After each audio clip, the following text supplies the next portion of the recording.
All right, correct me if I'm wrong, but I think you guys liked it whenever I was messing with the mics and see what they sounded like before we went ahead and did the video. So I'm gonna do that this time. So anyways, this is just me just kind of popping them up there. And we'll go ahead and turn off the MD421, or pad it at least. So we're messing with the SM57 now.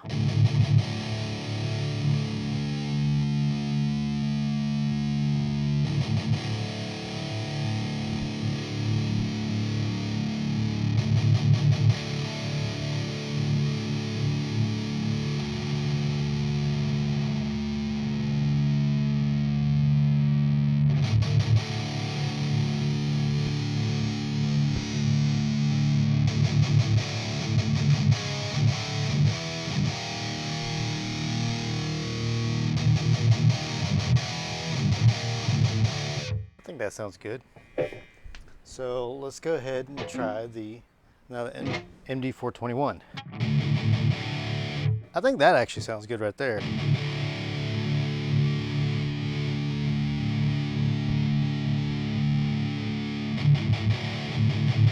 Okay, I like that better. Now let's try both of them.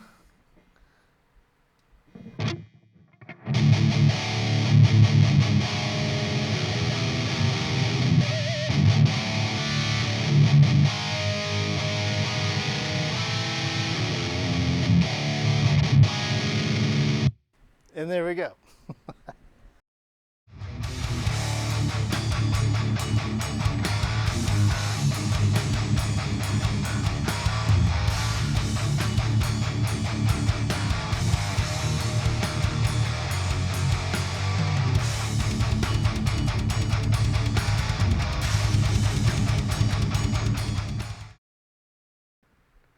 Turn that down, pull up a chair. Okay, so this is going to be kind of a fun one. This is the other Bogner. The Bogner that people don't like to talk about.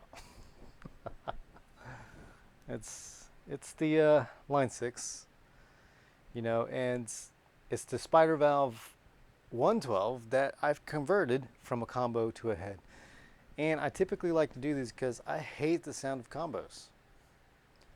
I like the sound of 212s and 412s, and I do it to a lot of them. You know, I don't know if you guys saw, but I did that JVM as well, and that Bogner, and the Triple X.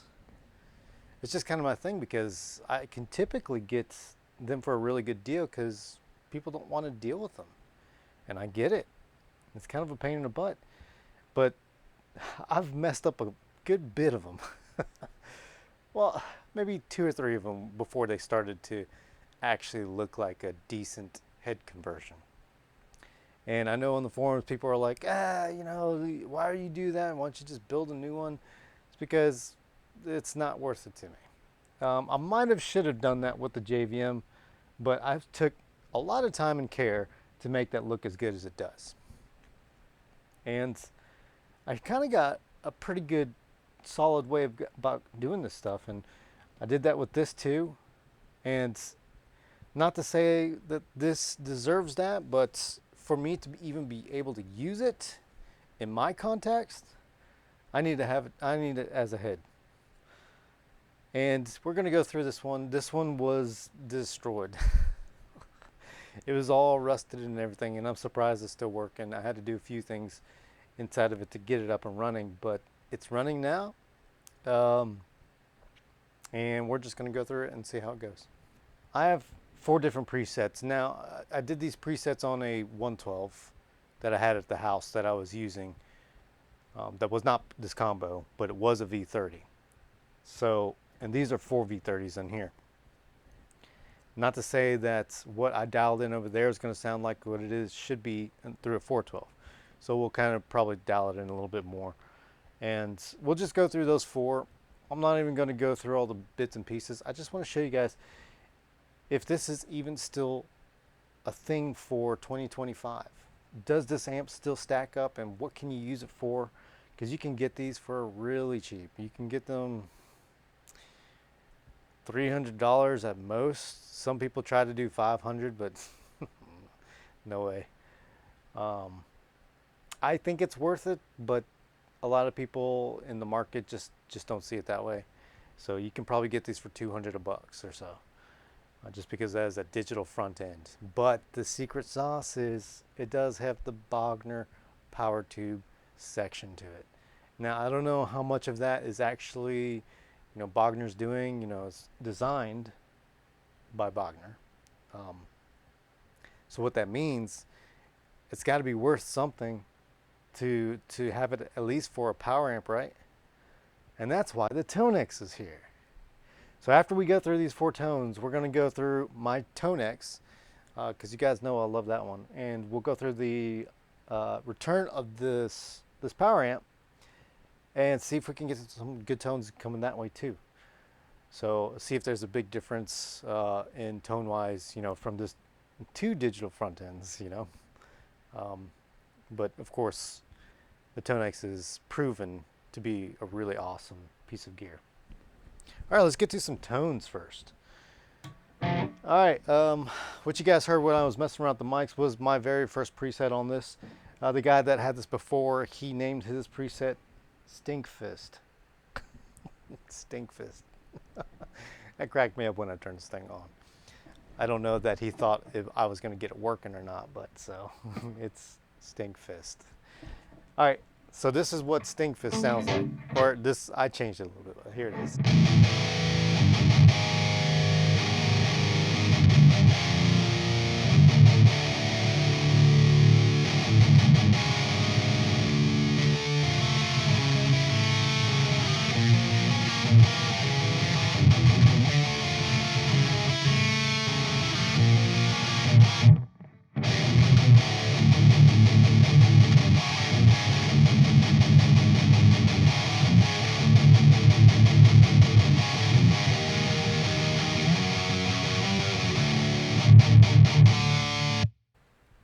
I mean, that's not too bad, right? That's decent tone. We got this presence knob over here that's in the power section that I typically would use depending on the cab that I'm using to kind of dial in what I'm trying to get out of it. So I can't dial in the low end doing that, but the funny thing about this is no matter where your knobs are at, when you turn it on and use these presets, they're the presets. Until you move the knob a little bit, then it goes to wherever that knob is actually sitting. So it could be a really big jump really quick. So it's hit me with the channel volume several times, and I'm sure a bunch of people has got hit with that too. All right, so with this setup right here,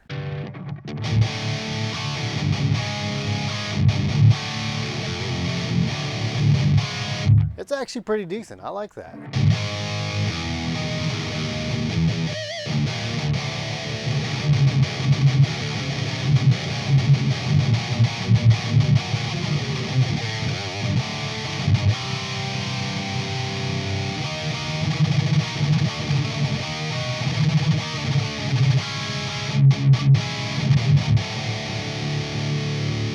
Maybe a little bit too much presence. Let's cut that back a little bit.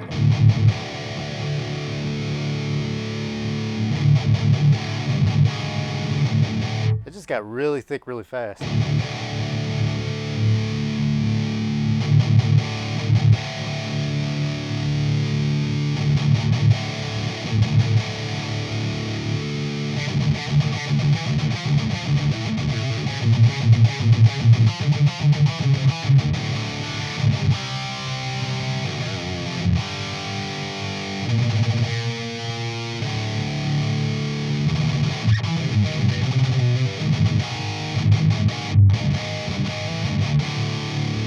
I mean, that's a pretty good. Probably still want a little more top end on it.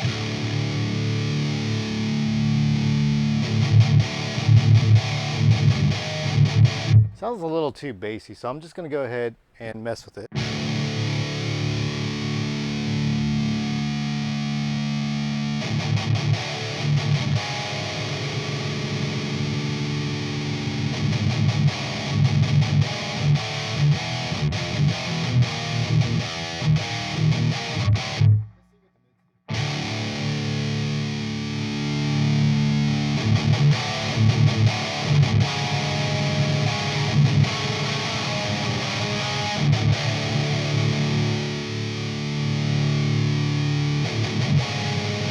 And just so you guys know, it's on the metal portion and on the orange, which is the second version of that channel.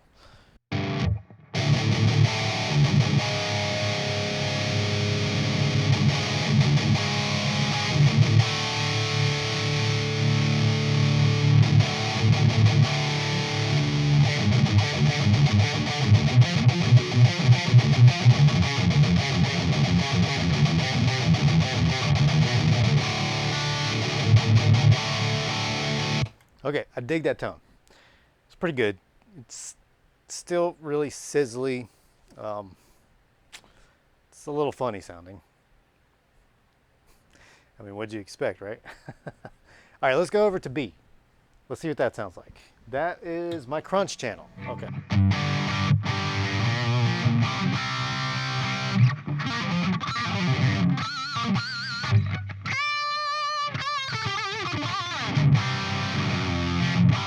Okay, from here, I definitely want a little more top end.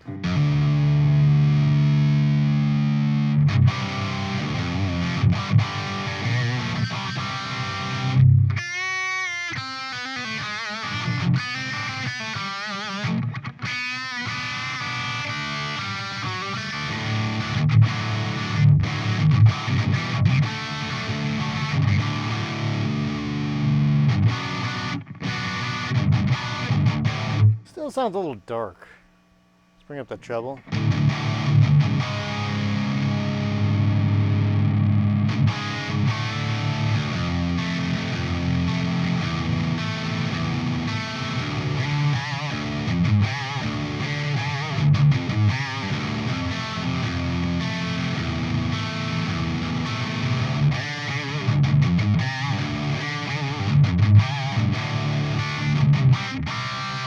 And let's mess with the drive a little bit.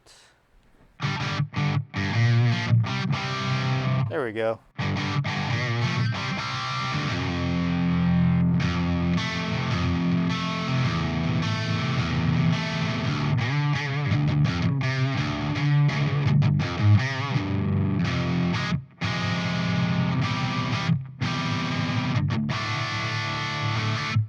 That's pretty decent. We got some reverb going there, sounds like. So let's go to C, which is my insane channel. I had to get one of those presets in there. And this is insane.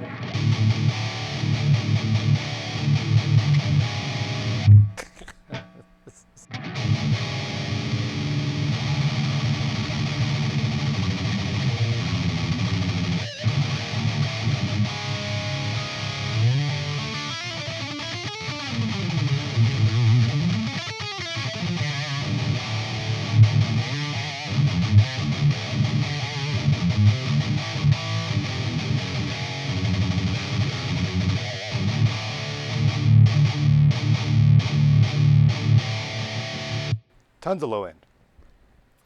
It just has that low end that just kind of reverberates, just like, wow. That's the best way I could describe it. But let's see if we can dial that in a little bit.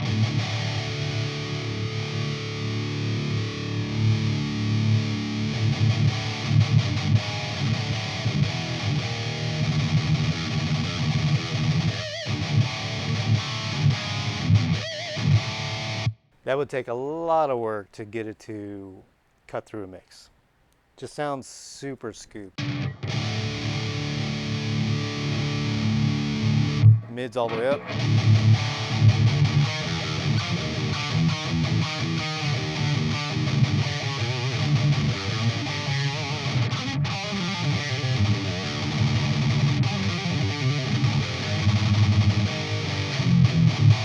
Let's try cutting the gain some.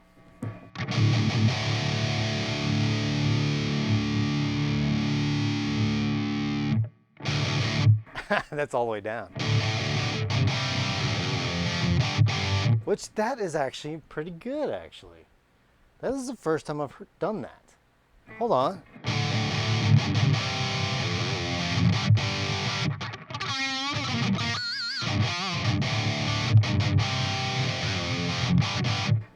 Oh, hey, I think we figured out a secret here, and I've never done that. there's like a clank to it that a markish kind of clank. You know, it's like just that really slap back kind of sound at the top end there. Check it out.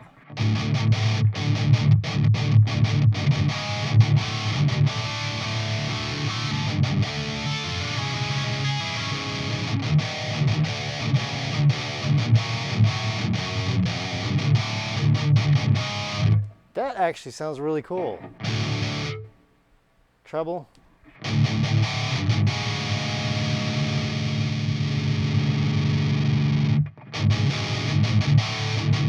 Mind you, the mids are all the way up, the treble's pretty much all the way up. Let's bring the bass up.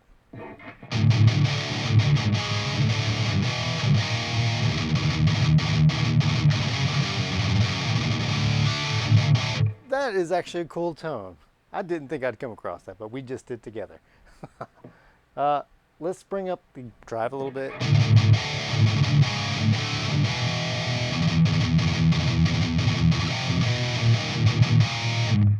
Dude, you guys should try this. It sounds really good.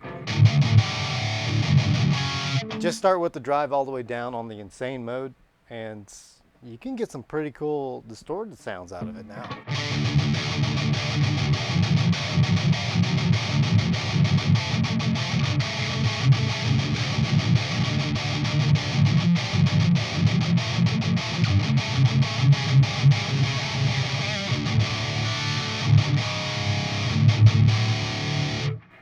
That's probably my favorite tone right there.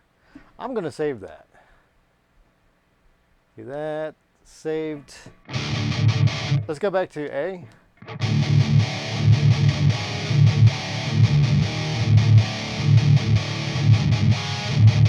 And then back to the one I just did.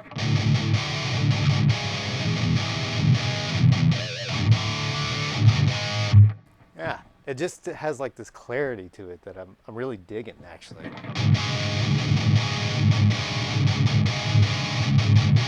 So this is basically mid all the way up, treble all the way up, bass around 2 o'clock or so, drive about, what was that, 8 o'clock, 7 o'clock? And then the presence all pretty high up there at 3 o'clock.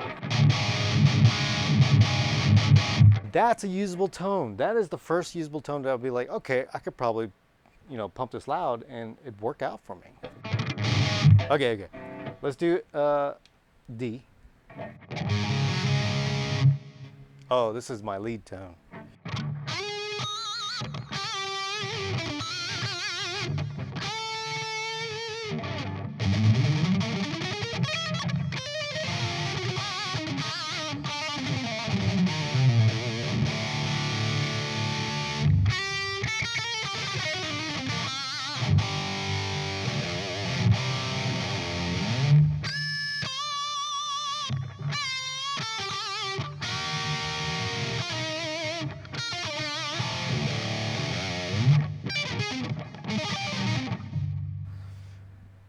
I'll never be a lead player. All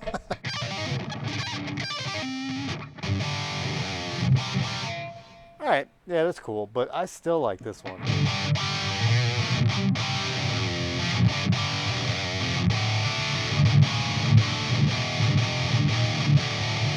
It's the first tone that actually sounds like, you know, a tube amp. All right, now let's go over to the Tonex and just see how different, or, you know, what I expect is it's a totally different front end. It's going into the power amp, and we're using supposedly a good power section. So I expect good things out of this. Let's do it. Stand up.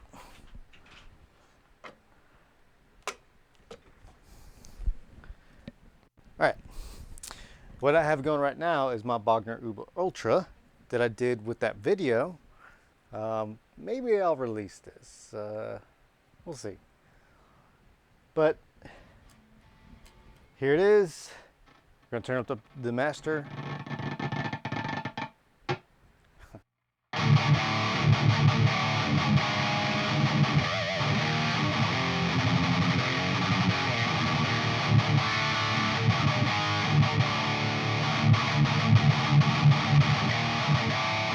Looks like I need to turn up a little bit.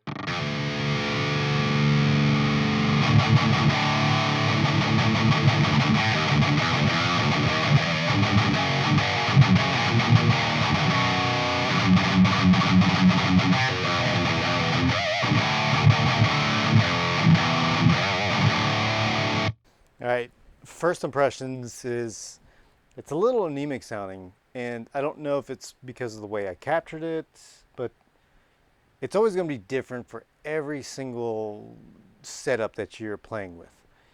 So what I was capturing and how I was playing through, you know, because I was using my power station with this and it sounded great.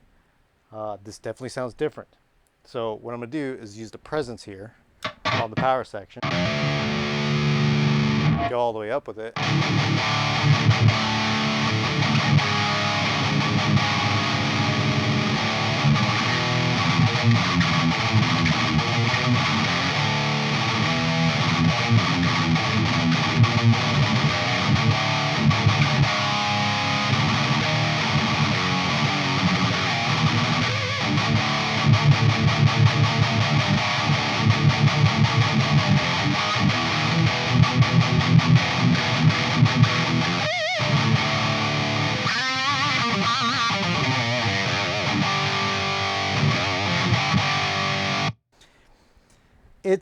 It's all. It's not what it sounded like with the PS100. I'll tell you that. What can we do to this to make it sound good? Tell you what. Let me pick a different preset. I think when I did this, I did two different, a darker sounding one and a lighter sounding one. So let's see. Okay. This is the Uber side. The other one was the Ultra.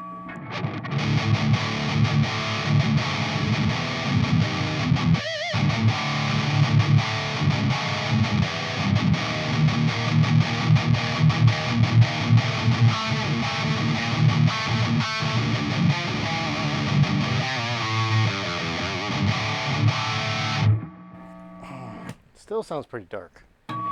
So let's go ahead and start messing with the knobs.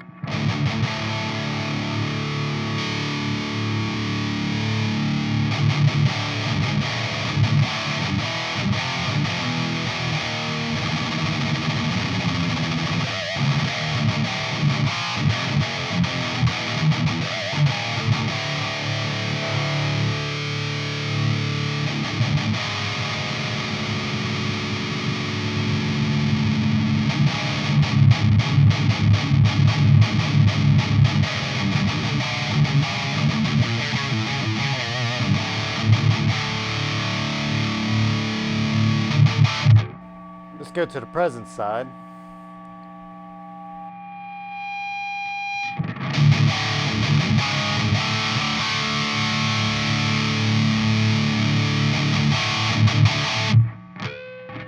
Yeah, I really do have to like push the treble and presence on this one to get to shine through. And that is one thing about that. Um, Trying to use a different power amp. All power amps have different voicings, and some could be a lot darker, some could be a lot lighter, just depending on how they built the preamp, you know. And this is dark sounding, but I am getting good tones out of it, and it feels like the amps that I captured.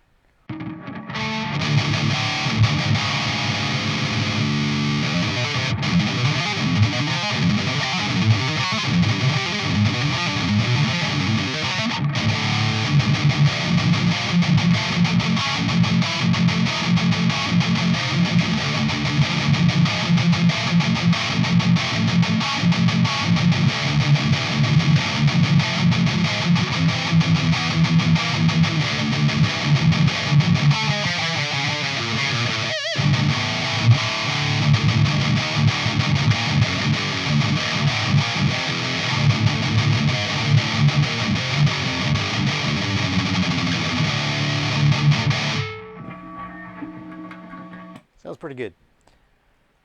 Pretty good. But let me bring the presence down. I'm gonna go back to some of my favorite captures I've done. Now that is a really good capture, and I really liked what it was through the PS100. Let's go back and go to my Angle Savage. Let's see, is this the clean one? Yeah, this is clean. See that?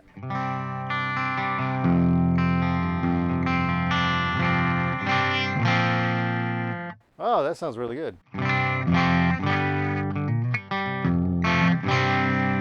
See, this was a totally different capture and it has a totally different feel to it.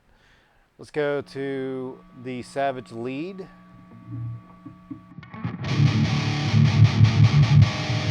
Okay, I need some more presence. Going all the way up. The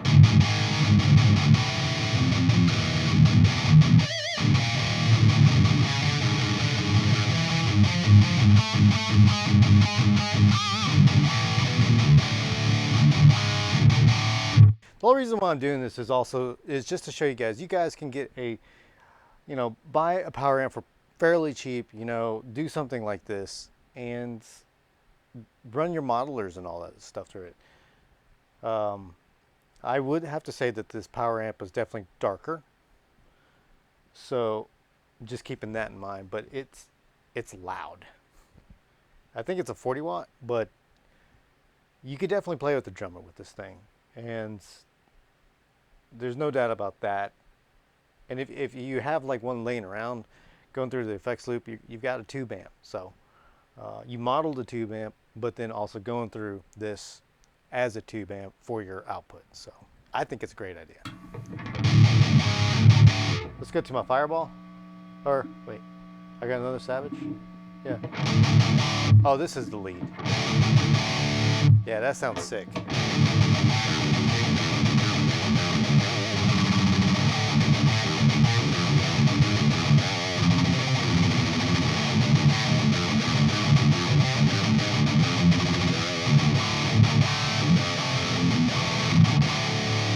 And to my Fireball.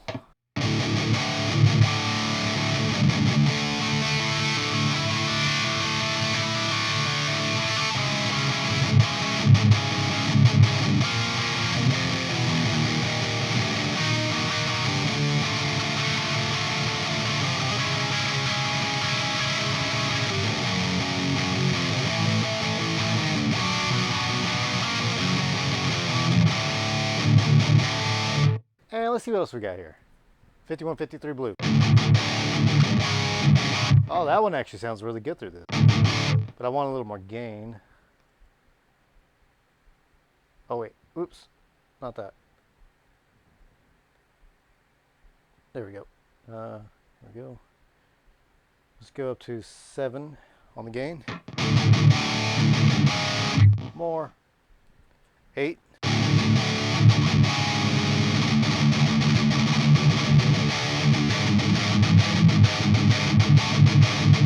Okay, so that actually sounds like the 5153. And I got a red version too.